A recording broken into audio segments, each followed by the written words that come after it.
الرحمن الرحیم سورہ البقرہ کی آیت نمبر 46 تک یعنی ایک ربع پہلے اس پارے کا وہ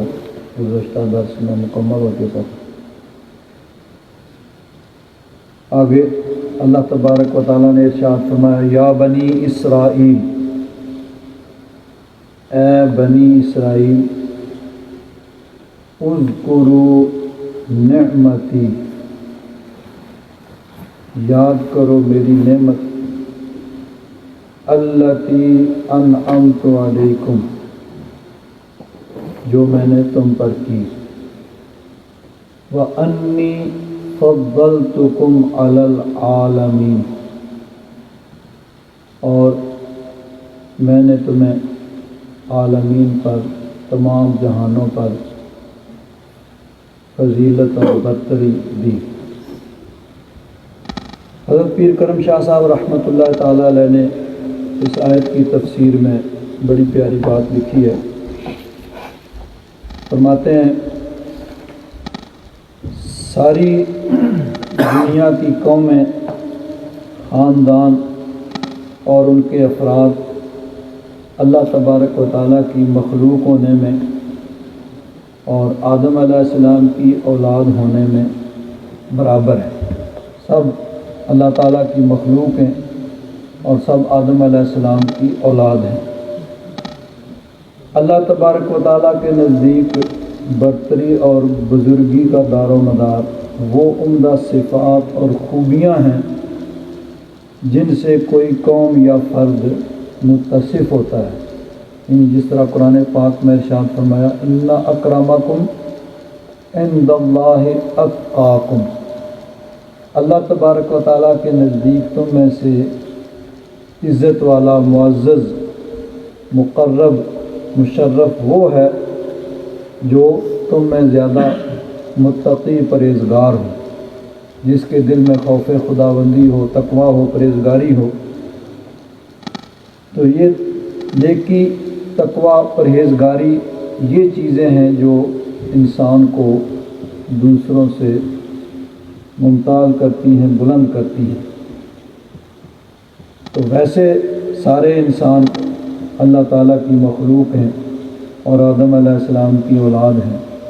چاہے کوئی مشرق میں رہنے والا ہو، مغرب میں رہنے والا ہو، شمال میں ہو، جنوب میں ہو، اس کا رنگ گورا ہو، کالا ہو، سرخ ہو، سفید ہو، کوئی بھی ہو، کسی نسل سے اور کسی خاندان سے تعلق رکھتا ہو، اللہ تبارک و تعالیٰ کی مخلوق اور آدم علیہ السلام کی اولاد ہونے کے ناطے سب لوگ برابر ہیں۔ اپنے کردار اور اپنی عادات، صفات، اس وجہ سے اللہ تبارک و تعالیٰ کے نزدیک کوئی بلند ہو سکتا ہے۔ تو فرماتے ہیں صرف کسی خاندان کا فرد ہونا یا کسی نسل سے ہونا کوئی معنی نہیں رکھتا۔ ہدایت، علم و حکمت اور حکومت، یہ تین ایسی چیزیں تھیں جو مجموعی طور پر اس وقت بنی اسرائیل کے علاوہ کسی قوم میں نہیں پائی جاتی تھی۔ یعنی ایک تو یہ کہ انبیاء کرام، ان کے اندر انبیاء کرام کی اولاد ہونے کی وجہ سے وہ ہدایت پر تھے، علم و حکمت ان کے پاس تھا اور حکومت بھی ان میں تھی۔ یہ تین چیزیں کسی اور قوم میں نہیں پائی جاتی تھی، اس لیے ان کی بزرگی اور فضیلت وہ مسلم تھی۔ لیکن جب ضد اور تعصب کی وجہ سے انہوں نے پیغام ہدایت کو ٹھکرا دیا، اپنی خواہشات کی تسکین کے لیے علم و حکمت کے آسمانی صحیفوں میں تعریف اور بگاڑ شروع کر دیا اور انبیاء کرام کی توہین اور بے ادبی کو اپنا پیشہ بنا لیا اور بعض انبیاء کرام کو انہوں نے شہید بھی کر دیا، تو ان کرتوتوں کی وجہ سے ان پر ذلت و مسکنت یہ مسلط کر دی گئی۔ گویا انہوں نے اپنے ہاتھوں سے اپنی فضیلت و برتری کا گلا گھونٹ دیا اور اپنی بزرگی کا جنازہ نکال دیا۔ تو بنی اسرائیل جو یہ میں نے گزشتہ درس میں عرض کیا تھا کہ حضرت ابراہیم علیہ السلام کے دو بیٹے جو مشہور ہیں، حضرت اسماعیل علیہ السلام اور حضرت اسحاق علیہ السلام۔ حضرت اسحاق علیہ السلام کے آگے بیٹے ہیں حضرت یعقوب علیہ السلام۔ حضرت یعقوب علیہ السلام کا یہ لقب ہے اسرائیل، سریانی زبان کا لفظ ہے، اس کا معنی ہے اللہ کا بندہ، عبداللہ عربی میں اس کا ترجمہ ہے۔ تو حضرت یعقوب علیہ السلام کی اولاد آگے جو چلی ان کو بنی اسرائیل کہا جاتا ہے۔ تو حضرت ابراہیم علیہ السلام کے بعد 4000 یا مختلف روایات ہزاروں کی تعداد میں جو انبیاء کرام آئے وہ سب کے سب بنی اسرائیل میں ہوئے۔ صرف نبی کریم صلی اللہ علیہ وسلم بنی اسماعیل میں ہوئے۔ تو بنی اسرائیل یعنی آج کے دور میں یہود و نصارہ جو ہیں، یہ اس وقت سب یعنی حضرت یعقوب علیہ السلام کی اولاد میں سے آگے جو سلسلہ چلا ان سب کو بنی اسرائیل کہا جاتا ہے۔ تو بنی اسرائیل کو مخاطب کر کے اللہ تبارک و تعالیٰ نے ارشاد فرمایا کہ میری نعمت کو یاد کرو جو میں نے تم پر کی اور میں نے تمہیں عالمین پر فضیلت دی۔ اب یہاں ایک سوال پیدا ہوتا ہے کہ بنی اسرائیل ان کو اللہ تبارک و تعالیٰ نے تمام جہانوں پہ برتری اور بزرگی عطا فرمائی۔ پہلے سپارے میں 2 دفعہ یہ آیت، یہی آیت پھر آگے 15ویں رکوع کی پہلی آیت بھی یہی ہے، یا بنی اسرائیل اذکروا نعمتی التی انعمت علیکم وانی فضلتکم علی العالمین۔ اسی طرح قرآن پاک میں ایک اور مقام پہ بھی اس مضمون کو اللہ تبارک و تعالیٰ نے بیان فرمایا، سورہ الجاسیہ 25واں سپارہ۔ اس جگہ اللہ تبارک و تعالیٰ نے ارشاد فرمایا وَلَقَدْ آتَيْنَا بَنِي إِسْرَائِيلَ الْكِتَابَ، بے شک ہم نے بنی اسرائیل کو کتاب دی، والحکم اور حکومت دی، والنبوۃ اور نبوت دی، وَرَزَقْنَاهُم مِّنَ الطَّيِّبَاتِ اور پاکیزہ رزق ان کو دیا، وَفَضَّلْنَاهُمْ عَلَى الْعَالَمِينَ اور ان کو عالمین پر فضیلت و برتری اور بزرگی عطا فرمائی۔ اب یہاں سوال یہ پیدا ہوتا ہے کہ بنی اسرائیل کو عالمین پر تمام جہانوں پر فضیلت دی گئی، دوسری طرف نبی کریم صلی اللہ علیہ وسلم کی امت کے متعلق اللہ تبارک و تعالیٰ نے حضور کی امت کو مخاطب کر کے ارشاد فرمایا کنتم خیر امت اخرجت للناس، تم بہترین امت ہو جو لوگوں کے لیے پیدا کی گئی، نکالی گئی۔ تو اب ایک طرف بنی اسرائیل ان کو اللہ تعالیٰ نے فرمایا کہ تمام جہانوں پہ فضیلت دی، اور ایک طرف حضور کی امت کو فرمایا کہ تم سب سے بہتر امت ہو۔ تو اب سوال پیدا ہوتا ہے کہ اس میں تو تضاد ہے، ایک طرف بنی اسرائیل کو کہا جا رہا ہے کہ تمام جہانوں پہ تمہیں فضیلت دی، اور ایک طرف حضور کی امت سے فرمایا جا رہا ہے کہ تم سب سے بہترین امت ہو۔ تو علماء فرماتے ہیں کہ بنی اسرائیل کی جو برتری تھی، جو بزرگی اور فضیلت ان کو حاصل تھی، وہ اپنے زمانے کے اعتبار سے تھی۔ اس زمانے میں جتنی قومیں موجود تھیں، جس طرح حضرت پیر کرم شاہ صاحب رحمۃ اللہ تعالیٰ علیہ کی تفسیر ابھی میں نے پڑھ کے سنائی کہ اس زمانے میں نبوت بنی اسرائیل میں، حکومت بنی اسرائیل میں، علم و حکمت ان کے پاس کوئی اور قوم ان کے ہم پلہ اور ہم پایا نہیں تھی، اس لیے ان کی جو فضیلت تھی وہ ان کے زمانے کے اعتبار سے تھی، اور نبی کریم صلی اللہ علیہ وسلم کی امت کی فضیلت یہ ہے کہ خیر امت، ان تمام امتوں سے بہتر حضور کی امت، یعنی حضور کی امت کو اللہ تبارک و تعالیٰ نے تمام امتوں پر فضیلت عطا فرمائی۔ تو فرمایا یا بنی اسرائیل اذکروا نعمتی التی انعمت علیکم، اے بنی اسرائیل میری اس نعمت کو یاد کرو جو میں نے تم پر کی، وانی فضلتکم علی العالمین، اور میں نے تمہیں اعلیٰ حضرت فاضل بریلوی نے اسی لیے ترجمہ کیا کہ تمہارے زمانے کے تمام ان لوگوں پہ تمہیں فضیلت دی۔ واتقوا یوما، ڈرو اس دن سے، لا تجزی نفس عن نفس،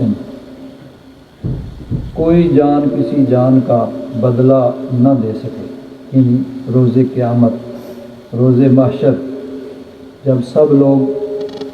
اللہ تبارک و تعالیٰ کی بارگاہ میں پیش ہوں گے،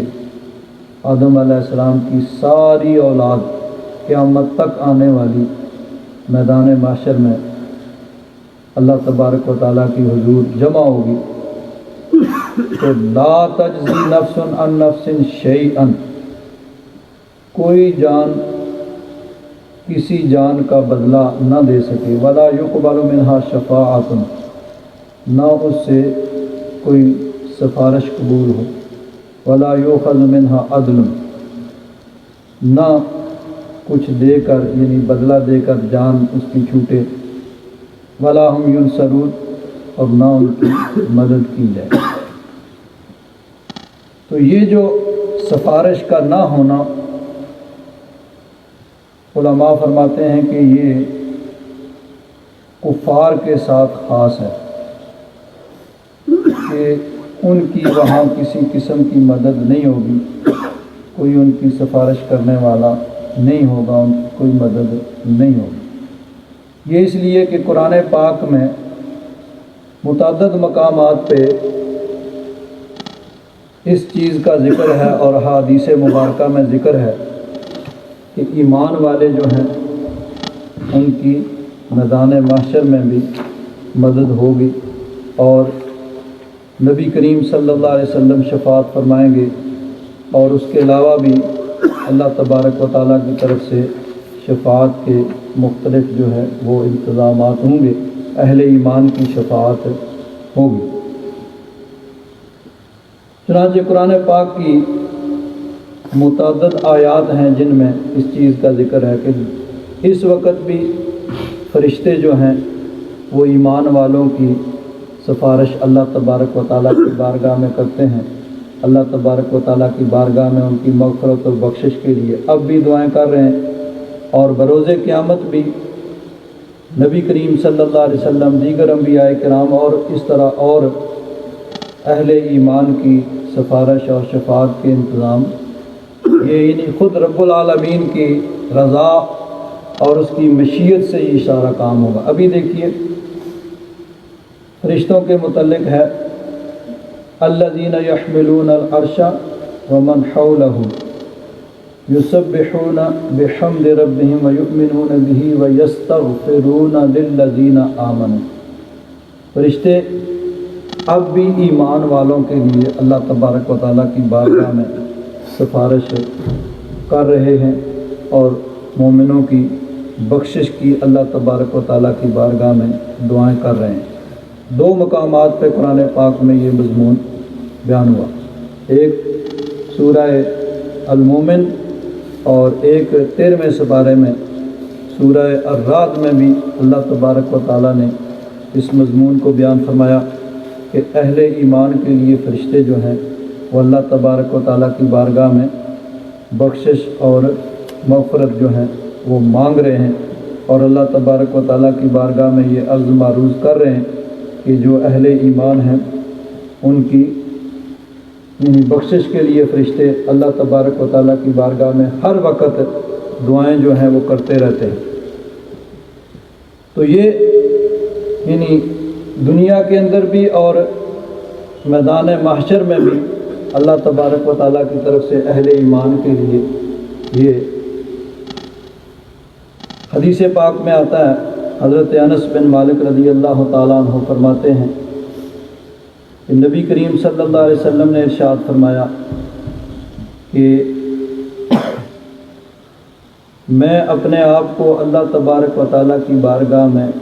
سجدہ ریز دیکھوں گا، یعنی بروز محشر میدان محشر میں اللہ تبارک و تعالیٰ کی بارگاہ میں سجدہ کروں گا۔ اللہ تبارک و تعالیٰ کی شان بے نیازی کا ظہور ہوگا۔ جب تک اللہ تبارک و تعالیٰ چاہے گا میں سجدے میں پڑا رہوں گا۔ پھر اللہ تبارک و تعالیٰ کی طرف سے حکم ہوگا، اے محبوب ارفع راسک،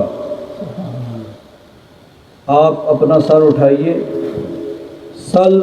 توتا، آپ مانگیے آپ کو دیا جائے گا، جو آپ مانگیں گے آپ کو ملے گا۔ اشفع تشفع، آپ شفاعت کیجئے، میں آپ کی شفاعت کو قبول کروں گا، آپ کی شفاعت قبول کی جائے گی۔ حضور فرماتے ہیں کہ پھر میں اپنے رب کی وہ حمد کروں گا جو اللہ تبارک و تعالیٰ مجھے اس وقت تعلیم دے گا، یعنی ایسی حمد و ثنا جو پہلے نہیں کی ہوگی۔ پھر میں شفاعت کروں گا، میرے لیے ایک حد مقرر کی جائے گی، پھر میں گناہ گاروں کو جہنم سے نکال کر جنت میں داخل کروں گا۔ یعنی ایک حد ہوگی کہ اس حد تک آپ نکال لیں۔ حضور فرماتے ہیں پھر میں سجدے میں پڑ جاؤں گا، یعنی اسی طرح پھر اللہ تبارک و تعالیٰ کی شان بے نیازی کا ظہور ہوگا۔ پھر اللہ تبارک و تعالیٰ ارشاد فرمائے گا کہ محبوب سر اٹھائیے، مانگیے آپ کو دیا جائے گا، آپ شفاعت کیجیے قبول کی جائے گی۔ پھر اللہ تبارک و تعالیٰ ایک حد مقرر کرے گا، میں ان کو یعنی جہنم سے نکال کے اہل ایمان کو، یعنی جو اپنے گناہوں کی وجہ سے جہنم میں چلے گئے ہوں گے، ان کو نکال کے لے آؤں گا۔ تو یہ 3 بار یا 4 مرتبہ ایسے ہوگا کہ اللہ تبارک و تعالیٰ حد مقرر کرتا رہے گا۔ پھر سجدہ، حضور سجدے میں سر رکھیں گے، پھر اللہ تبارک و تعالیٰ کی طرف سے اجازت ہوگی۔ تو فرمایا کہ حتیٰ کہ جہنم میں صرف وہ لوگ رہ جائیں گے جن کو قرآن نے روک لیا۔ اور قتادہ جو تابعی ہیں وہ فرماتے ہیں کہ جن پر جہنم کا دوام واجب ہو چکا، یعنی جن کا موت کفر پہ واقع ہوئی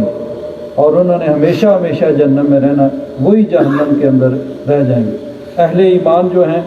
ان کے لیے اللہ تبارک و تعالیٰ یعنی مختلف اسباب پیدا فرمائے گا، اور اگر جہنم میں بھی ہوں گے تو بالآخر ان کو جہنم سے نکال کر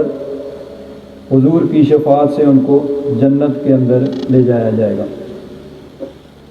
ایک حدیث پاک میں آتا ہے، حضرت عبداللہ بن عمر بن عاص رضی اللہ تعالیٰ عنہما فرماتے ہیں کہ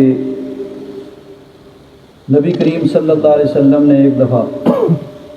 قرآن پاک کی یہ آیت تلاوت کی۔ حضرت ابراہیم علیہ السلام نے اللہ تبارک و تعالیٰ کی بارگاہ میں عرض کیا، رب انہن اضللن کثیرا من الناس فمن تبعنی فانہ منی ومن عصانی فانک غفور رحیم۔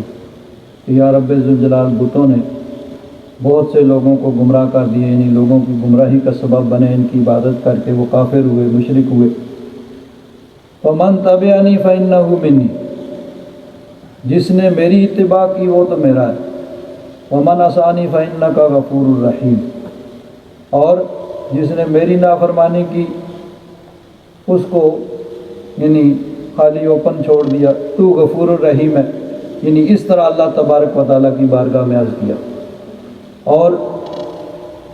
حضرت عیسیٰ علیہ السلام نے اللہ تبارک و تعالیٰ کی بارگاہ میں یعنی بروز قیامت جب حضرت عیسیٰ علیہ السلام اللہ تبارک و تعالیٰ کی بارگاہ میں حاضر ہوں گے تو اس وقت عرض کریں گے کہ یا رب ذوالجلال، میں نے تو پوری تبلیغ کی، سمجھایا، اب لوگوں نے نہیں مانا، کافر ہوئے۔ ان تعذبہم فانہم عبادک، اگر تو ان کو عذاب دے تو کوئی روکنے والا تو نہیں ہے، کسی میں قوت طاقت نہیں ہے، لیکن یہ تیرے بندے ہیں۔ فإن تغفر لهم فإنک انت العزیز الحکیم، اور اگر تو انہیں بخش دے تو بے شک تو غالب حکمت والا ہے۔ یعنی حضرت عیسیٰ علیہ السلام اور حضرت ابراہیم علیہ السلام کے اس قول کو نبی کریم صلی اللہ علیہ وسلم پڑھتے، پھر اللہ تبارک و تعالیٰ کے ہاتھ میں بلند کیے اور عرض کی، یا اللہ میری امت میری امت۔ پھر حضور پہ گریہ طاری ہوا، حضور رو رہے ہیں، اللہ تبارک و تعالیٰ نے حضرت جبریل امین کو بھیجا کہ حضرت جبریل سے ارشاد فرمایا کہ جبریل جاؤ اور میرے محبوب کے پاس جاؤ اور میرے محبوب سے پوچھو کہ میرا محبوب کیوں رو رہے۔ اللہ تبارک و تعالیٰ سب جانتا ہے لیکن حکمتیں ہیں۔ اللہ تبارک و تعالیٰ نے حضرت جبریل امین کو فرمایا کہ جبریل جاؤ میرے محبوب سے پوچھو کہ کیوں رو رہے ہیں۔ حضرت جبریل حاضر ہوتے ہیں اور عرض کرتے ہیں کہ یا رسول اللہ، اللہ تبارک و تعالیٰ ارشاد فرماتا ہے کہ آپ کیوں رو رہے ہیں۔ نبی کریم صلی اللہ علیہ وسلم نے انہیں یہ بتایا کہ حضرت ابراہیم علیہ السلام کا یہ قول ہے اور حضرت عیسیٰ علیہ السلام اللہ تبارک و تعالیٰ کی بارگاہ میں بروز قیامت یوں عرض کریں گے۔ حضرت جبریل امین اللہ تبارک و تعالیٰ کی بارگاہ میں حاضر ہوتے ہیں۔ حالانکہ اللہ تبارک و تعالیٰ سب جانتا ہے لیکن اللہ تعالیٰ کی بارگاہ میں وہ حضور نے جو کچھ فرمایا تھا وہ اللہ تعالیٰ کی بارگاہ میں عرض کرتے ہیں۔ اللہ تبارک و تعالیٰ نے پھر حضرت جبریل امین کو بھیجا اور فرمایا جاؤ میرے محبوب سے کہہ دو کہ محبوب، ہم آپ کو آپ کی امت کے بارے میں راضی کر دیں گے اور آپ کو رنجیدہ نہیں ہونے دیں گے، یعنی جو آپ چاہیں گے آپ کی امت کے بارے میں وہی فیصلہ کریں گے۔ اور حضور نے فرمایا کہ جب تک میرا ایک امتی بھی جنت سے باہر ہوگا میں اس وقت تک راضی نہیں ہوں گا۔ تو اہل ایمان کے لیے شفاعت کے اللہ تبارک و تعالیٰ کی طرف سے اسباب ہوں گے۔ ایک حدیث پاک میں آتا ہے، حضرت عبداللہ بن عباس رضی اللہ تعالیٰ عنہ فرماتے ہیں کہ رسول اللہ صلی اللہ تعالیٰ علیہ وسلم نے فرمایا میری امت میں سے جس شخص کے 2 پیش رو ہوں، یعنی اس کے کم سن چھوٹے بچے فوت ہو گئے ہوں، وہ اس شخص کو جنت میں لے جائیں گے۔ ام المومنین حضرت عائشہ الصدیقہ رضی اللہ تعالیٰ عنہ نے عرض کیا کہ یا رسول اللہ، آپ کی امت میں سے جس کا ایک پیش رو ہو، یعنی ایک بچہ جس کا آگے جائے، تو فرمایا اے وہ جس کو اللہ تبارک و تعالیٰ نے نیکی کی توفیق دی ہے، اس کو وہ ایک پیش رو بھی جنت میں لے جائے گا، یعنی ایک بچہ بھی اگر کسی کا وہ نابالغ فوت ہوا ہے تو وہ بھی اس کی جنت میں جانے کا سبب بنے گا۔ عرض کیا جس کا کوئی نہ ہو، فرمایا جس کا کوئی نہ ہو اس کا میں ہوں، اس کی میں سفارش کروں گا، کیونکہ میری امت کو میری جدائی سے بڑھ کر کسی کی جدائی سے تکلیف نہیں ہوئی۔ یعنی بچہ اگر کسی کا فوت ہوتا ہے تو اس کو اس کی تکلیف ہوتی ہے، اس کا غم ہوتا ہے، جب وہ صبر کرتا ہے تو اس کے لیے وہ بخشش کا سبب بنتا ہے۔ تو فرمایا کہ میری امت کے لیے سب سے زیادہ غم میری جدائی ہے، تو جس کا کوئی نہیں ہے اس کا میں ہوں گا۔ تو یہ اللہ تبارک و تعالیٰ کی طرف سے ایمان والوں کے لیے قرآن پاک سفارش کرے گا، رمضان المبارک سفارش کرے گا۔ تو یہ لیکن یہ ایمان شرط ہے کہ جو ایمان کے ساتھ اس دنیا میں جائے گا اس کے لیے یہ سارے ہوں گے۔ ایک حدیث پاک میں آتا ہے، نبی کریم صلی اللہ علیہ وسلم نے ارشاد فرمایا کہ جب تم مؤذن سے اذان سنو تو وہ کلمات دہراؤ، جو مؤذن کہتا ہے اللہ اکبر اللہ اکبر، تو اس کے پیچھے یہی کہا جائے اللہ اکبر اللہ اکبر۔ پھر مؤذن کہے اشہد ان لا الہ الا اللہ، تو اس کو سن کر باقی سننے والے انہی کلمات کو دہرائیں، اشہد ان لا الہ الا اللہ۔ پھر مؤذن کہتا ہے اشہد ان محمد رسول اللہ، تو اس میں علماء نے فرمایا کہ دروشی پڑھا جائے صلی اللہ تعالیٰ علیہ وسلم، کیونکہ دیگر احادیث جو ہیں سب اس بارے میں، ان سب کو ملا کے پھر علماء نے یہ فیصلہ کیا۔ اور پھر جب حی علی الصلاۃ اور حی علی الفلاح کہتا ہے کہ آؤ نماز کی طرف اور آؤ کامیابی کی طرف، تو حی علی الصلاۃ حی علی الفلاح، تو اس کے جواب میں یہ کہا جاتا ہے کہ ٹھیک ہے بھائی، تو نے اللہ تبارک و تعالیٰ کا پیغام پہنچا دیا۔ تو پھر آگے اللہ اکبر لا الہ الا اللہ۔ حضور نے فرمایا کہ جس بعد نے تو اس حدیث پاک کی بنا پہ کہا بھائی ٹھیک ہے وہی کلمات کہے جائیں، لیکن باقی ساری جو احادیث ہیں ان کو پیش نظر رکھتے ہوئے یہی ہے کہ جب حضور اشہد ان محمد رسول اللہ کہا جائے تو دروشی پڑھا جائے حی علی الصلاۃ حی علی الفلاح، اس میں یہ ہے کہ آپ نے اللہ تعالیٰ کا پیغام پہنچا دیا۔ تو اب حضور فرماتے ہیں کہ اذان کے بعد جب اذان ہو جائے تو پھر سب سے پہلا کام کیا کرو؟ مجھ پہ درود شریف پڑھو اذان کے بعد۔ درود شریف کے بعد پھر وہ دعا پڑھو، اللہم رب ھذہ الدعوۃ التامہ والصلاۃ القائمہ۔ یہ پوری دعا پڑھ کے اس میں آتے سیدنا محمد الوسیلۃ والفضیلہ، حضور کے لیے وسیلہ کا یعنی یہ وسیلہ ایک مقام ہے جو اللہ تبارک و تعالیٰ حضور فرماتے ہیں ایک آدمی کو عطا فرمائے گا، اور مجھے امید ہے کہ میں یعنی وہ جنت میں میدان محشر میں اللہ تبارک و تعالیٰ حضور کو وہ بلند مقام عطا فرمائے گا، تو اس کے لیے دعا مانگو، یعنی وہ دعا مانگو، کیونکہ وہ جنت میں ایک مرتبہ ہے جو اللہ تعالیٰ کے بندوں میں سے صرف ایک بندے کو ملے گا، اور مجھے امید ہے کہ وہ بندہ میں ہوں گا۔ جس شخص نے میرے لیے وسیلہ کی دعا کی اس پر میری شفاعت واجب ہوگی، یعنی اس کو میری شفاعت بروز قیامت ملے گی، یعنی یہ خصوصی شفاعت ہوگی، ویسے تو سب کے لیے ہوگی، لیکن جو اذان کے کلمات دہرا کے پھر درود شریف پڑھ کے حضور کے لیے اس وسیلہ کی دعا مانگتا ہے تو اس کے لیے یہ خصوصی شفاعت ہوگی۔ تو کسی قسم کی سفارش کا نہ ہونا یہ کفار کے لیے ہے، مومنوں کے لیے نہیں ہے۔ لیکن یہ یاد رکھیں کہ اس کا مطلب یہ نہیں ہے کہ ہم کہیں بھئی اس کی کوئی ترغیب دی جا رہی ہے، بھئی کوئی بات نہیں، کوئی ضرورت نہیں عمل کرنے کی، سفارش تو ہو ہی جائے گی، نہیں، سفارش ہر طرح کی ہوگی، نیکوں کی بھی سفارش ہوگی، جو جنت میں ہوں گے ان کی بھی حضور کی شفاعت سے حصہ ملے گا کہ ان کے درجات اور بلند ہوں گے۔ تو جہنم کے عذاب کا ایک لمحہ بھی ناقابل برداشت ہے، اور روز محشر سے پہلے قبر کے اندر جو کچھ ہونا ہے وہ سب اعمال پہ ہونا ہے۔ تو اس لیے کہ ہر انسان، ہر مسلمان کی یہ کوشش ہونی چاہیے کہ ایسے اعمال کرے کہ حضور کی شفاعت تو سب کو پہنچے گی، لیکن وہ بلندی درجات کی شفاعت ملے، نہ یہ کہ انسان پہلے جہنم میں جائے، پہلے قبر میں عذاب میں مبتلا ہو، پھر جہنم میں جائے پھر نکلے، بلکہ ایسی بات کرنا ہی یعنی یہ بے باکی ہے اور یہ محرومی ہے، اور اس طرح کے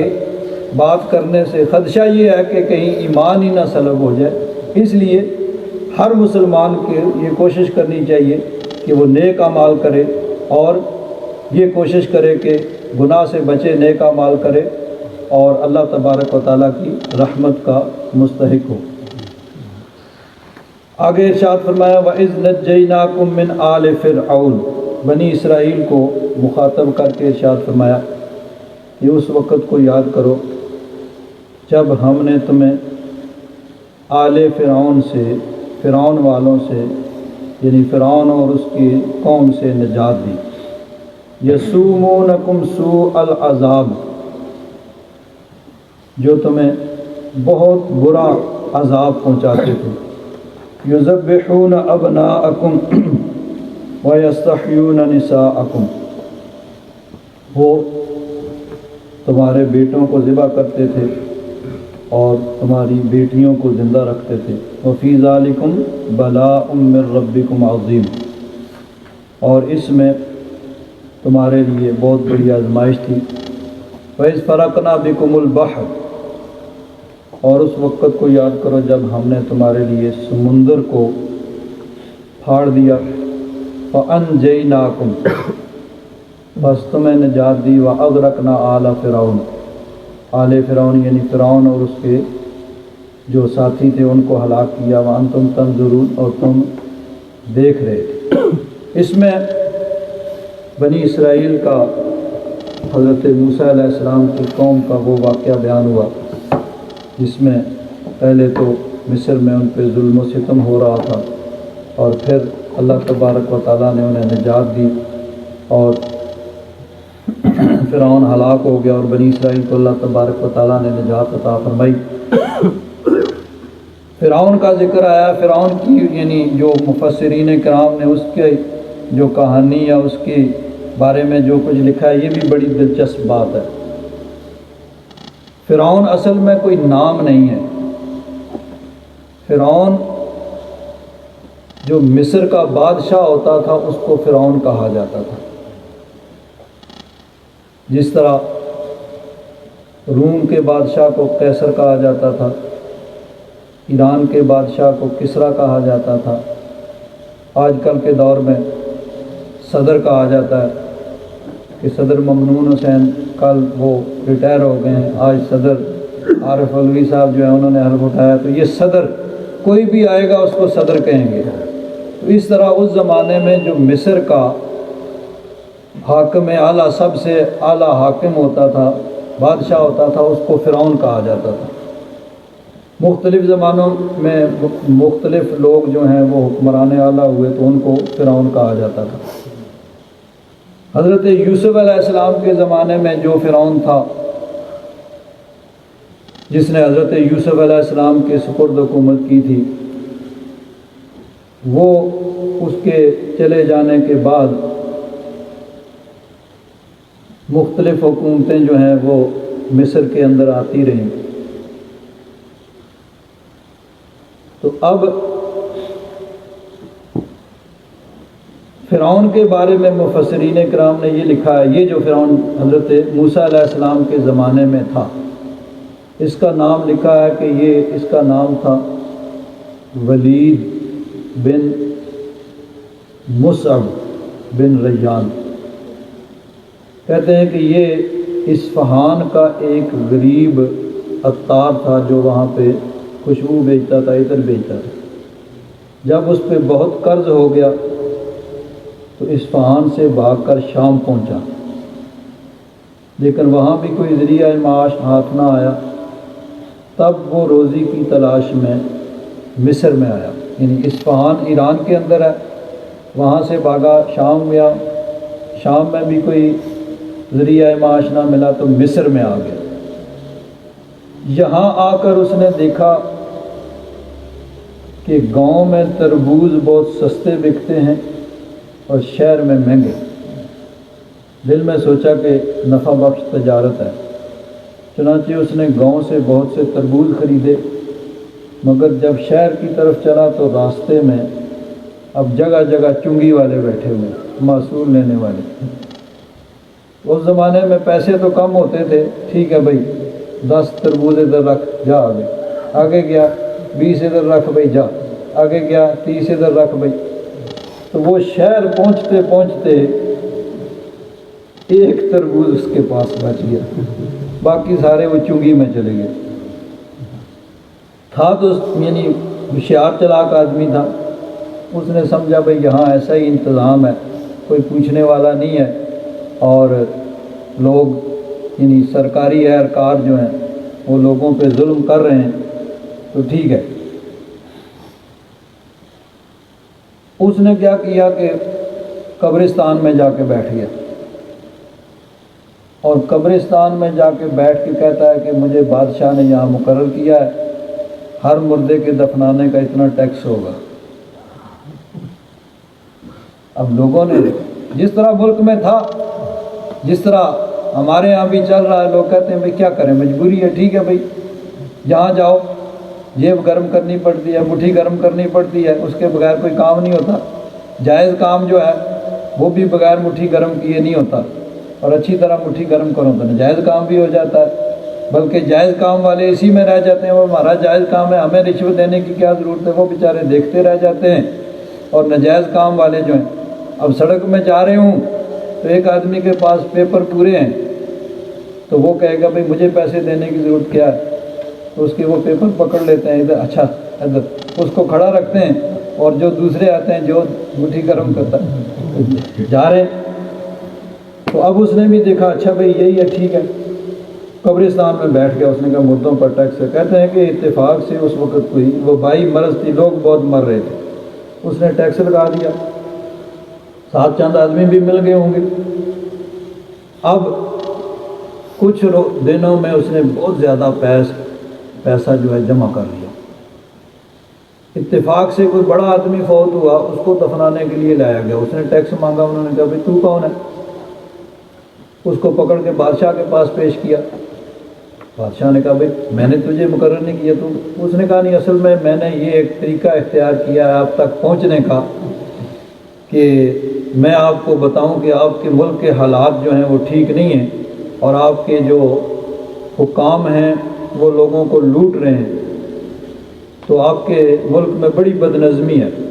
میں نے 3 مہینے میں لوگوں سے اتنا پیسہ جمع کر لیا، سارے کا سارا بادشاہ کو پیش کر دیا، یہ نہیں آپ ہیں، آپ کا ہے۔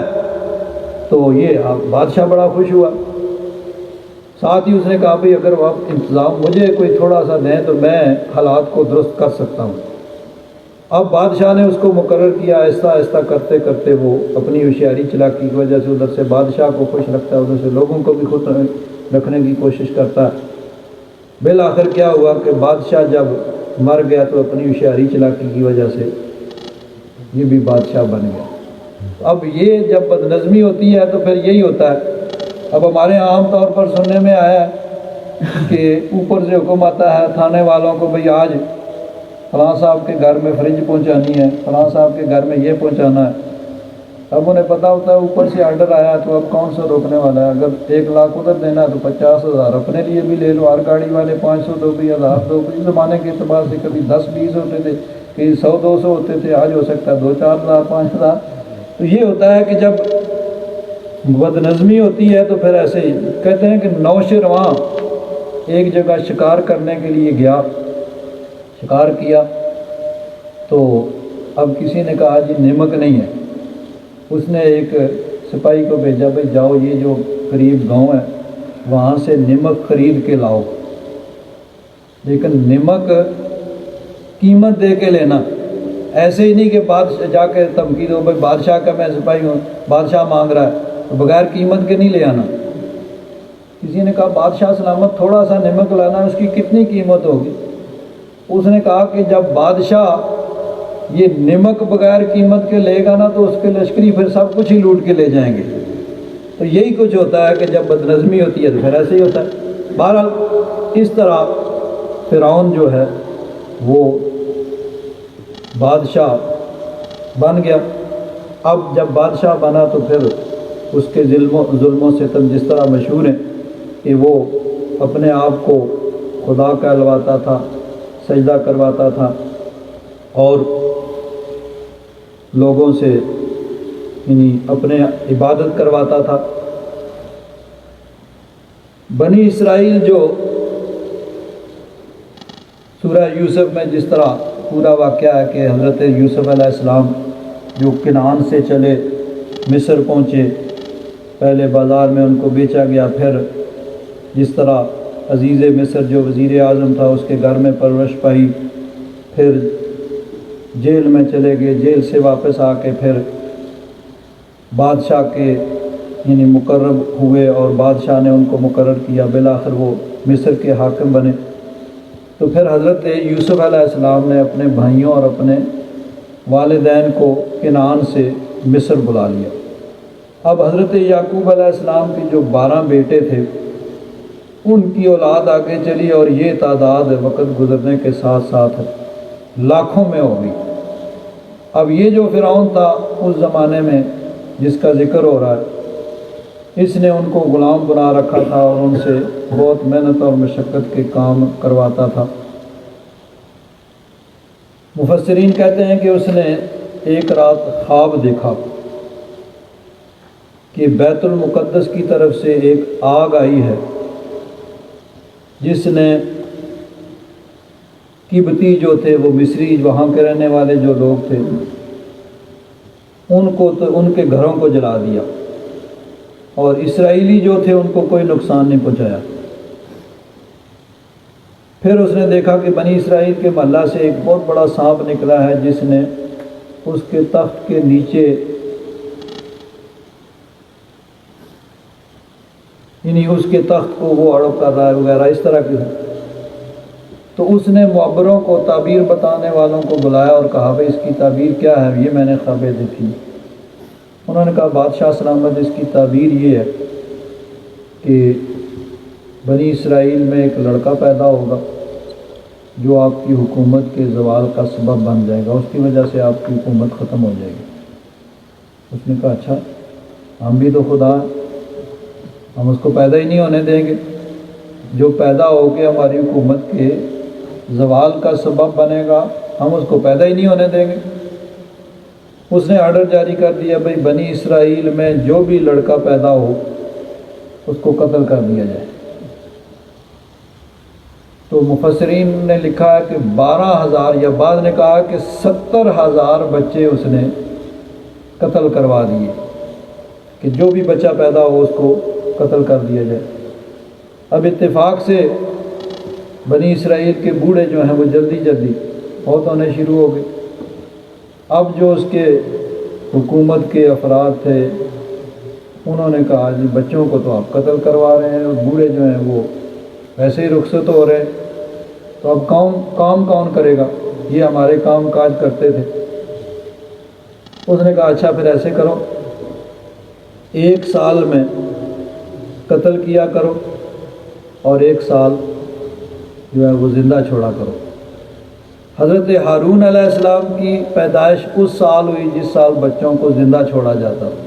اس لیے وہ تو بچ گئے۔ حضرت موسیٰ علیہ السلام کی پیدائش اس سال میں ہوئی جس سال بچوں کو قتل کیا جاتا تھا، لیکن اب حکمت خداوندی، قدرت خداوندی کے سامنے اس کی کیا چل سکتی تھی؟ اللہ تبارک و تعالیٰ کی قدرت کے حضرت موسیٰ علیہ السلام نہ صرف زندہ رہے بلکہ خود فرعون کے محل میں اس کے خرچے پر حضرت موسیٰ علیہ السلام کی پرورش ہوئی۔ حضرت موسیٰ علیہ السلام کی پرورش ہوئی۔ بہرحال یہ قرآن پاک میں مختلف مقامات پہ واقع تفصیل کے ساتھ لکھے ہوئے ہیں۔ پھر حضرت موسیٰ علیہ السلام جب جوان ہوئے تو ایک قبطی جو آپ کے ہاتھ سے مر گیا، پھر حضرت موسیٰ علیہ السلام مصر کو چھوڑ کے مدین میں چلے جاتے ہیں حضرت شعیب علیہ السلام کے پاس، پھر وہاں رہتے ہیں۔ پھر اللہ تبارک و تعالیٰ نے حکم دیا کہ اب جاؤ فرعون کو جا کے نصیحت کرو اور اس کو اسلام کی دعوت دو۔ حضرت موسیٰ علیہ السلام اور حضرت ہارون علیہ السلام فرعون کو دعوت دیتے ہیں، فرعون نے انکار کیا۔ یہ قرآن پاک میں حضرت موسیٰ علیہ السلام کا جو واقعہ ہے، باقی جتنے بھی انبیاء کرام حضرت آدم علیہ السلام سے لے کر حضرت عیسیٰ علیہ السلام تک، ان کا واقعہ سب سے زیادہ حضرت موسیٰ علیہ السلام کے واقعات یہ قرآن پاک کے اندر ہیں۔ تو حضرت موسیٰ علیہ السلام نے اس کو نصیحت کی، وہ نہ مانا، دشمن بن گیا۔ تو اب اس کا ذکر اللہ تبارک و تعالیٰ نے یہاں فرمایا وَإِذْ نَجَّيْنَاكُم مِّنْ آلِ فِرْعَوْنَ، کہ جب ہم نے تمہیں نجات دی آل فرعون سے، یسومونکم سوء العذاب، وہ تمہیں بہت برا عذاب دیتے تھے۔ اب عذاب سارے ہی برے ہوتے ہیں لیکن یہ بہت زیادہ سخت عذاب تھا کہ ان کے بیٹوں کو قتل کیا جاتا تھا اور ان کی بیٹیوں کو زندہ چھوڑا جاتا تھا۔ وَفِي ذَلِكُمْ بَلَاءٌ مِّن رَبِّكُمْ عَظِيمٌ، اور اس میں تمہارے لیے بہت بڑی آزمائش۔ بلا جو لفظ ہے یہ 2 متضاد معنوں میں استعمال ہوتا ہے، آزمائش اور عذاب بھی، اور نعمت کے معنی میں بھی استعمال ہوتا ہے۔ تو یہاں دونوں معنی درست ہیں۔ اگر یہ ہے کہ اس میں آزمائش اور تمہارے لیے تکلیف تھی، جو فرعون تمہیں عذاب دیتا تھا، تمہارے بیٹوں کو جو ذبح کرتا تھا، اس میں تمہارے لیے بہت بڑی آزمائش اور بہت بڑا یعنی تکلیف تھی۔ اور اگر بلا انعام کے معنی میں ہو تو یہ جو نجات دی، یہ اللہ تبارک و تعالیٰ کا بہت بڑا انعام، اس کی نعمت ہے کہ اللہ تبارک و تعالیٰ نے تمہیں فرعون سے نجات عطا فرمائی۔ اب پھر ایک وقت آیا کہ حضرت موسیٰ علیہ السلام کو حکم ہوتا ہے کہ آپ بنی اسرائیل کو لے کر، اب یہاں ایک بات ہے کہ عام مفسرین کرام نے تو یہی لکھا ہے کہ فرعون نے یہ خواب دیکھا تھا کہ بنی اسرائیل کی طرف سے یہ بیت المقدس کی طرف سے ایک آگ آئی اور اس نے قبطیوں فرعونیوں کے گھروں کو جلا دیا، اور یہ جو بنی اسرائیل تھے ان کو کچھ نہیں کہا۔ تو اس وجہ سے اس نے پھر آگے تعبیر معبرین نے جو تعبیر بتائی وہ پھر اس کا سبب بنا۔ لیکن جدید مفسرین نے اس کی اور وجہ بھی دی۔ حضرت پیر کرم شاہ صاحب رحمۃ اللہ تعالیٰ علیہ فرماتے ہیں کہ عام مفسرین نے تو یہی وجہ لکھی ہے، لیکن شیخ محمد عبدہ انہوں نے ایک اور وجہ بیان کی ہے۔ وہ کہتے ہیں کہ بنی اسرائیل کی نسل اس تیزی اور کثرت سے بڑھنے لگی تھی کہ فرعون کو یہ اندیشہ لاحق ہو گیا کہ اگر ان کی پیدائش کی رفتار یہی رہی تو بنی اسرائیل کی اکثریت جو ہے وہ اقلیت جو ہے وہ اکثریت میں تبدیل ہو جائے گی، پھر یہ مینارٹی نہیں رہیں گے، میجارٹی ہو جائیں گے، اور جو اصل باشندے ہیں وہ مینارٹی ہو جائیں گے، اور اپنی غالب اکثریت کی بنا پہ یہ کوئی انقلاب برپا کر دیں گے۔ اس خدشہ کے پیش نظر اس نے بنی اسرائیل کی نسل کشی کا یہ ظالمانہ حکم دیا۔ تو یہ یعنی اس کو یہ بھی محسوس ہوا کہ یہ جس تعداد سے بڑھ رہے ہیں، جیسا کہ آج کے زمانے میں بھی جو مختلف ایشو کھڑے کیے جاتے ہیں اس کے پیچھے بھی ایک یہی چیز ہوتی ہے کہ جس طرح ابھی تجزیہ نگار یہ بتا رہے ہیں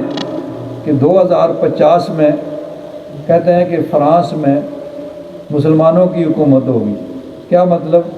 کہ مسلمان اکثریت میں ہوں گے اور ان کے ووٹوں سے فرانس کا جو صدر منتخب ہوگا وہ مسلمان ہوگا۔ یعنی یہ خود یہاں کے تجزیہ نگار کہہ رہے ہیں۔ تو فرانس کو ایک علامت کے طور پر کہا جاتا ہے، جو بھی ہے جس طرح بھی ہے، یہ تو سب مانتے ہیں کہ اسلام the fast growing religion in the world ہے، جو سب سے تیزی سے بڑھ رہا ہے۔ تو اس وجہ سے مختلف شوشے چھوڑے جاتے ہیں، یہ ہو گیا وہ ہو گیا۔ اصل وہی ہے کہ ان کو اپنے پاؤں تلے سے زمین نکلتی ہوئی نظر آ رہی ہے۔ تو یہی چیز فرعون کے پیش نظر بھی تھی، اس وجہ سے اس نے یہ ظالمانہ حکم دیا تھا۔ بہرحال وقت گزرتا گیا، ایک وقت آیا کہ حضرت موسیٰ علیہ السلام کو اللہ تبارک و تعالیٰ کی طرف سے حکم ہوا کہ آپ بنی اسرائیل کو لے کر یہاں سے مصر سے نکلیں۔ حضرت موسیٰ علیہ السلام نے سب بنی اسرائیل کو اکٹھا کیا۔ اب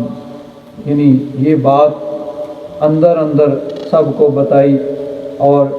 ان کو فرعونیوں کو اس چیز کی کوئی خبر نہیں ہے۔ سارے انتظامات مکمل ہو گئے۔ رات کے وقت لاکھوں کی تعداد میں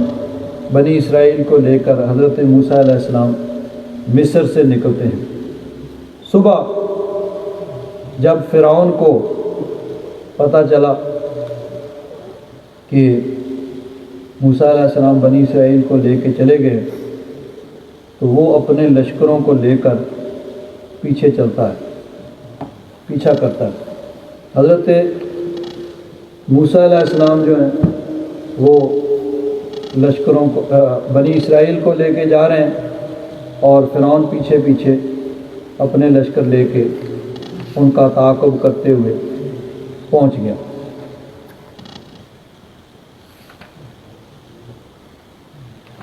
حضرت موسیٰ علیہ السلام بنی اسرائیل کو لے کے جا رہے ہیں۔ اس کو بھی اللہ تبارک و تعالیٰ نے قرآن پاک میں مختلف مقامات پہ ذکر کیا۔ اب جب حضرت موسیٰ علیہ السلام چلتے جا رہے ہیں، آگے بحر کلزم آ جاتا ہے، سمندر آ جاتا ہے۔ سمندر کے کنارے پہنچ کے رک جاتے ہیں۔ ادھر سے فرعون اپنے لشکروں سمیت وہ بھی پیچھے سے پہنچ جاتا ہے۔ تو بنی اسرائیل نے کہا بھئی اب تو وہاں چلو، جو کچھ بھی تھا غلامی کی زندگی گزارتے تھے، زندہ تو تھے، اب تو موت ہے، آگے جائیں تو سمندر میں غرق ہو جائیں گے، کھڑے رہتے ہیں تو پیچھے سے فرعون آ رہا ہے، وہ قتل کر دے گا۔ تو فلما تراءى الجمعان قال اصحاب موسیٰ انا لمدرکون، جب دیکھا پیچھے سے لشکر آ رہے ہیں، آگے سمندر ہے، انہوں نے کہا بھئی اب تو مارے گئے، اب تو کوئی صورت نہیں بچنے کی۔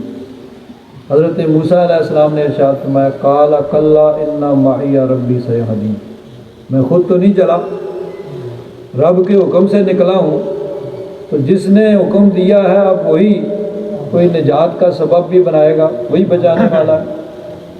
فَأَوْحَيْنَا إِلَى مُوسَىٰ أَنِ اضْرِب بِّعَصَاكَ الْبَحْرَ۔ اللہ تبارک و تعالیٰ ارشاد فرماتا ہے کہ ہم نے موسیٰ علیہ السلام کی طرف وحی کی کہ آپ کے ہاتھ میں یہ جو عصا ہے نا، جو ڈنڈا ہے،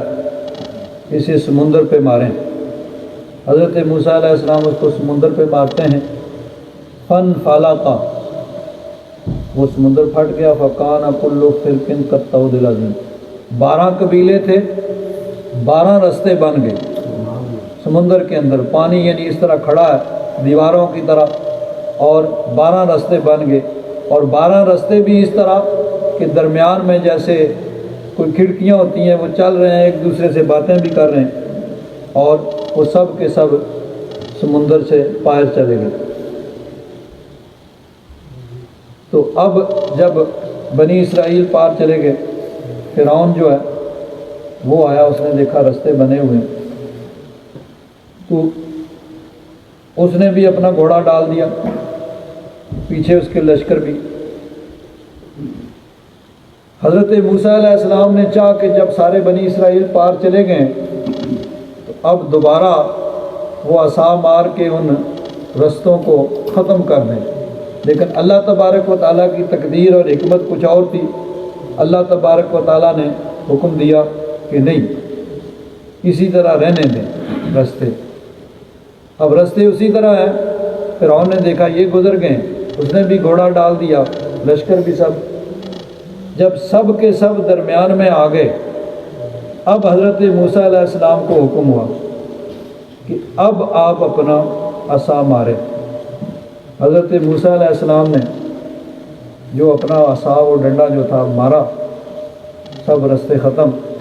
سمندر اسی طرح جاری ہو گیا، سب کے سب اس سمندر میں غرق ہو گئے۔ فرعون جو تھا، فرعون جو اپنے آپ کو خدا کہلواتا تھا اور اپنی عبادت کرواتا تھا، اور بلکہ کہتا تھا انا ربکم الاعلی، میں سب سے بڑا رب ہوں، یعنی اپنے آپ کو رب اعلیٰ کہلواتا تھا، جب غرق ہونے لگا تو اب کہتا ہے، اللہ تبارک و تعالیٰ نے ارشاد فرمایا وَجَاوَزْنَا بِبَنِي إِسْرَائِيلَ الْبَحْرَ، بنی اسرائیل کو تو ہم نے سمندر سے گزار دیا، فَأَتْبَعَهُمْ فِرْعَوْنُ وَجُنُودُهُ بَغْيًا وَعَدْوًا، فرعون اور اس کے لشکر سرکشی کرتے ہوئے وہ آگے۔ اب جب غرق ہونے لگا، حَتَّى إِذَا أَدْرَكَهُ الْغَرْقُ، جب غرق ہونے لگا، قَالَ آمَنْتُ، اب فرعون کہتا ہے میں ایمان لایا، میں بھی مانتا ہوں، انہو لا الہ الا الذی آمنت بہ بنو اسرائیل، اب یہ نہیں کہتا کہ انہو لا الہ الا اللہ، کہ اللہ کے سوا کوئی معبود نہیں، بلکہ کہتا ہے کہ لا الہ الا الذی آمنت بہ بنو اسرائیل، کوئی معبود نہیں مگر وہ جس پہ بنی اسرائیل ایمان لائے، کیونکہ وہ اپنے آپ کو خدا کہلواتا تھا نا، تو اس لیے یہ بھی خدشہ ختم ہو جائے کہ لا الہ الا اللہ، اللہ سے اپنے آپ کو مراد لے، نہیں، الا اللہ بھی نہیں کہا، بلکہ یہ کہا کہ وہ جس کو بنی اسرائیل معبود مانتے ہیں وہی معبود ہے، وہی عبادت کے لائق ہے، اور کوئی عبادت کے لائق نہیں ہے، میں ایمان لاتا ہوں۔ وَأَنَا مِنَ الْمُسْلِمِينَ، اور میں مسلمانوں میں سے سر جھکانے والے، تابعداری کرنے والوں میں سے، لیکن حکم ہوا آل آن، اچھا اب مانتا ہے، وقت صحیح تھا قبل، پہلے تو بڑا نافرمان تھا، بڑا کرتا تھا، کہتا تھا کون خدا ہے، انا ربکم الاعلی، سب سے بڑا خدا میں ہوں، اور اب مان رہا، وکنت من المفسدین، پہلے تو بڑا فسادی تھا، فالیوم ننجیک ببدنک، آج تیرے بدن کو ہم بچا لیں گے، لتکون لمن خلفک آیا، تاکہ پیچھے آنے والوں کے لیے تو ایک عبرت کا سامان بن جائے، ایک نشانی بن جائے کہ جو تکبر اور غرور کرتا تھا اور اپنے آپ کو خدا کہلواتا تھا، آج اس کا انجام دیکھ لو۔ اللہ تبارک و تعالیٰ نے غرق ہونے کے بعد، اس کے مرنے کے بعد سمندر کو حکم دیا کہ اس کی لاش کو باہر پھینک دے، اس کی لاش کو سمندر نے باہر پھینک دیا۔ تو یہ اس لیے تھا کہ یہ بعد والوں کے لیے عبرت کا نشان بن جائے کہ جو تکبر کرے، غرور کرے اور عاجزی انکساری کو چھوڑ کر اپنے آپ کو بڑا سمجھے، یہ دیکھ لو جو سب سے بڑا تکبر اور غرور کرنے والا اور اپنے آپ کو سب سے بڑا خدا کہلوانے والا، یہ دیکھو اس کا انجام کیا ہوا۔ بعض لوگ کہتے ہیں کہ یہ جو آج وہاں پہ مصر کے اندر آج بھی اس کی وہ لاش ہے، وہ میوزیم کے اندر محفوظ ہے، واللہ عالم وہی ہے یا جو کچھ بھی ہے، بہرحال اس وقت اس کی لاش کو سمندر نے باہر پھینک دیا تاکہ لوگ دیکھ لیں کہ جو تکبر اور غرور کرنے والا ہوتا ہے اس کا انجام کیا ہوتا ہے، جو اپنے آپ کو خدا کہلواتا ہے، اللہ تبارک و تعالیٰ کی ذات کا منکر اور اپنے آپ کو بڑا خدا کہلوانے والا، اس کا پھر کیا ہوا۔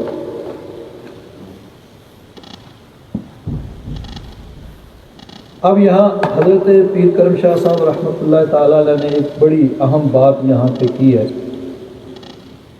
کہ یہ جو چیز ہے کہ سمندر میں حضرت موسیٰ علیہ السلام نے جو عصا مارا، ڈنڈا مارا تو 12 رستے بن گئے۔ اب لوگ چل کے ان میں سے گزر گئے، ظاہر بات ہے پیدل ہوں گے، گھوڑوں پہ ہوں گے، اونٹوں پہ ہوں گے، جو کچھ اس زمانے میں تھا سب کچھ، اپنا سامان بھی ساتھ تھا۔ اب وہ گزر جاتے ہیں، ایسے رستے بنتے ہیں کہ جو چلنے کے قابل ہوں، جہاں آسانی سے آدمی چل، ویسے بھی اگر پانی جہاں ہوگا وہاں کیچڑ ہوگا، وہاں چلنا، تو اللہ تبارک و تعالیٰ کی حکمت یہ کہ رستہ بھی بنا اور ایسا رستہ جو چلنے کے قابل ہے، اس پہ وہ سب لاکھوں کی تعداد میں آسانی کے ساتھ چل کے نکل جاتے ہیں۔ پھر فرعون بھی آتا ہے اور حضرت موسیٰ علیہ السلام پھر جو مارتے ہیں تو کیا ہوا، فرعون نے اپنے گھوڑے ڈال دیے، جب سمندری راستے میں اتر چکے تو پہاڑوں کی طرح تھمی ہوئی موجوں میں جنبش ہوئی اور چشمے زدن، یعنی جس طرح آنکھ جھپکنے کی دیر لگی، فرعون اور اس کے لشکر غرق ہو گئے۔ یہ سب منظر بنی اسرائیل نے اپنی آنکھوں سے دیکھا۔ اب یہ چیز جو ہے یہ عقل کے خلاف ہے، عقل اس کو قبول نہیں کرتی۔ یہ کیسے ہو سکتا ہے کہ سمندر میں ڈنڈا مارا جائے اور رستے بن جائیں، اور رستے بھی ایسے جو چلنے کے قابل ہوں؟ پانی کی فطرت کے خلاف ہے کہ اس طرح وہ دیوار کی طرح کھڑا ہو جائے اور رستہ دے دے اور پھر مارا جائے اور چل پڑے، اور اس طرح، تو یہ عقل کے خلاف ہے۔ تو اب بعض لوگ اس کو یعنی وہاں آ کر پریشان ہو جاتے ہیں، بھئی یہ کیسے ہو سکتا ہے، یعنی جتنے بھی معجزات اور کرامات ہیں ان کا اس وجہ سے انکار کیا جاتا ہے بھی یہ عقل کے خلاف ہے، عقل اس کو تسلیم نہیں کرتی۔ تو حضرت پیر کرم شاہ صاحب رحمۃ اللہ تعالیٰ علیہ فرماتے ہیں، سمندر نے کیوں کر راستہ چھوڑ دیا؟ کیا چیز تھی جس نے سمندر کے پانی سے روانی چھین لی اور اس کے محو رقص و خرام لہروں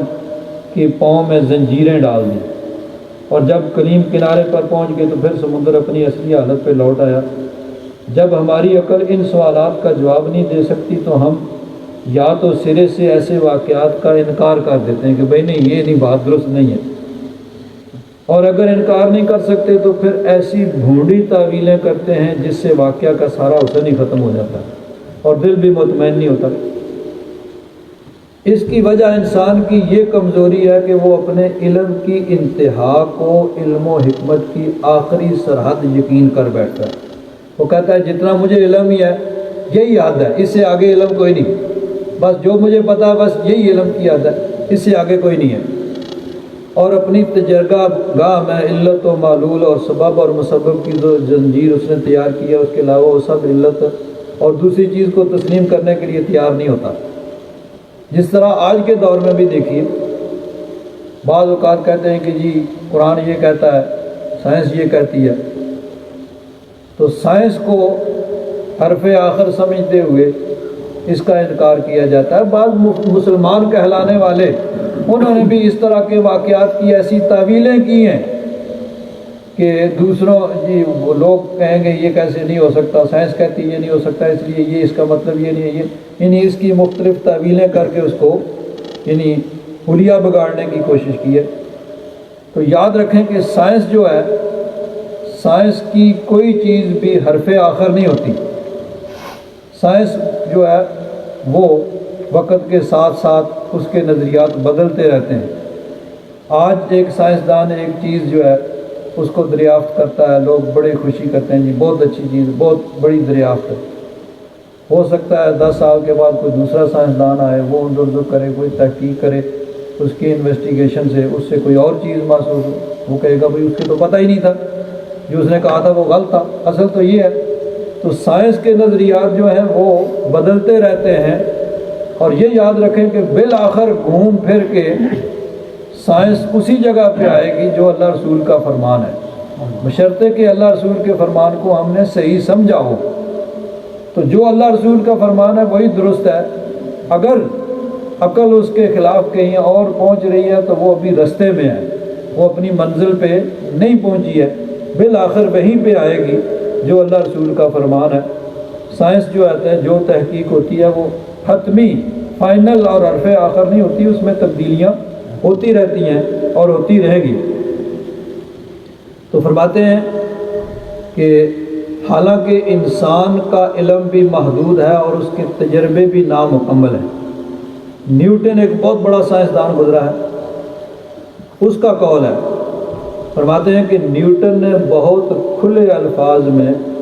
اس حقیقت کا اعتراف کیا۔ نیوٹن وہ سائنسدان ہے جس نے کشش ثقل، کہ بھاری چیز اپنی طرف کھینچتی ہے،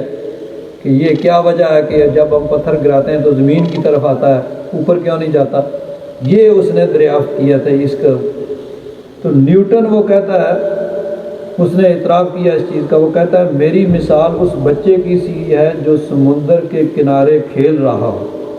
مجھے اپنے ساتھیوں کی نسبت کوئی زیادہ خوبصورت سنگریزہ یا گھونگا مل جاتا ہے، لیکن ابھی حقیقت بحر ذخار کی طرح میرے سامنے ہے جس کا کوئی علم ہمیں نہیں ہے۔ یعنی وہ کہتا ہے کہ میں نے اگر کوئی بات کی ہے تو یہ مطلب نہیں کہ فائنل ہے، ہاں ٹھیک ہے دوسروں کی نسبت بہتر ہے، لیکن آگے چل کے کوئی اور تحقیق ہو سکتی ہے، وہ اس کے خلاف بھی ہو سکتی ہے، اس سے بہتر ہوگی وہ۔ تو یہ چیز جو ہے وہ چلتی رہتی ہے، یہ نہیں ہے کہ جو ہم نے دریافت کر لیا یا ہماری عقل میں جو آ گیا وہی ہے۔ عقل کی حالت تو دیکھیں یہ ہے کہ آپ یہاں جاتے ہیں میٹرو پہ بیٹھتے ہیں، ماس آفن پہ 2 میٹرو کھڑی ہیں، ایک ادھر سے آئی ایک ادھر سے آئی ہے، تو چلتی دوسری آپ سمجھتے ہیں یہ چل پڑی ہے، بعد میں پتہ چلتا ہے نہیں یہ تو ابھی کھڑی ہے، وہ دوسری چلی ہے۔ تو عقل تو یہی ختم ہو جاتی ہے ماس آفن کے اسٹیشن پہ ہی۔ تو یہ نہیں ہے کہ عقل میں جو چیز نہ آئے اس کا انکار کر دیا جائے، یا مطلب ہے سائنس کہہ رہے کہ یہ ہے کہ اور کہاں کہ قرآن یہ کہتا ہے اس لیے قرآن صحیح نہیں ہے اور سائنس ہے۔ سائنس جو ہے اس کے نظریات بدلتے رہتے ہیں، نئی نئی تحقیقات ہوتی رہتی ہیں، اور بالآخر وہیں پہ آئے گی جو اللہ رسول کا فرمان ہے، وہی درست اور حق ہے، گھوم پھر کے اسی جگہ پہ آئے گی۔ تو فرماتے ہیں جب علم انسانی کی نارسائیوں کا یہ عالم ہے، تو ایسے واقعات جن کی ہم کوئی توجیہ نہیں کر سکتے لیکن اللہ تعالیٰ اور اس کے رسولوں نے ان کو بیان فرمایا ہے، تو ہمارے لیے سلامتی اور حقیقت شناسی کا راستہ یہ ہے کہ ہم ان کو بلا چون و چرا تسلیم کر لیں۔ بھئی اگر ہماری عقل میں یہ بات نہیں آ رہی ہے تو ہماری عقل ناتمام ہے۔ اللہ تبارک و تعالیٰ اور اس کے رسول کا جو فرمان ہے وہ درست ہے، اور معجزہ کہتے ہی اس کو جو عقل کو عاجز کر دے، جو عقل میں آ جائے اس کو معجزہ نہیں کہتے۔ معجزہ وہی ہوتا ہے جہاں عقل کی انتہا ہوتی ہے، وہاں سے معجزے کی ابتدا ہوتی ہے، اور معجزہ اور کرامت دونوں چیزیں ہیں۔ یہ علماء نے فرمایا ہے کہ جو چیز نبی کا معجزہ ہو سکتی ہے وہ ولی کی کرامت بھی ہو سکتی ہے۔ ہاں نبی کے ہاتھ سے ظاہر ہوگا تو اس کو معجزہ کہا جائے گا، اور ولی کے ہاتھ سے ظاہر ہوگا تو اس کو کرامت کہا جائے گا۔ تو معجزہ اور کرامت ہوتا ہی وہ ہے کہ جہاں عقل کی انتہا ہوتی ہے وہاں سے ابتدا ہوتی ہے۔ تو ایسی باتیں جو ہیں ان کا انکار کرنا یا ان کی ایسی تعویل کرنا کہ واقعی جو ہے وہ ختم ہو جائے، نہیں، اگر ہماری عقل میں نہیں آ رہا تو ہماری عقل ناتمام ہے۔ اللہ تبارک و تعالیٰ اور اس کے رسول کا فرمان حق اور درست ہے۔